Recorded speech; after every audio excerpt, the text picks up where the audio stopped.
Greetings! Today we're talking about this plugin we've developed for Blender called Camera Hop Magic. You can check out this plugin on the Blender Marketplace. What this plugin does is it saves bookmarks of your viewport, so you can have different locations that you can hop around between in your scene, and then you could create cameras off of those viewports if you like that perspective.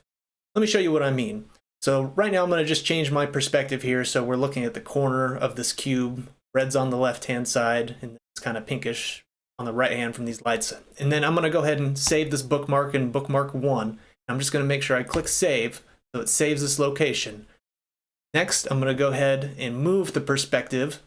So now you don't see any red on the sides, just that kind of pinkish color. I'm going to go ahead and save this bookmark into slot 2. I'm going to go ahead and click save. Now we have two bookmarks, bookmark 1 and bookmark 2. Now if I hit jump on bookmark 1, it's going to bring us back to that initial perspective where that red was on the left side of the cube. Same thing with bookmark 2. If I hit jump, we're going to jump back to that perspective where we saved it. Now if we like these perspectives, we can go ahead and hit create camera. So on bookmark 2, I'm going to hit create camera. You can see it creates this camera exactly where we were at that perspective. And that's the gist of this program. It's a quick way to make cameras and save perspectives, locations where you're working at in Blender. Make sure you go check out this Blender plugin on the Blender Marketplace. Thanks.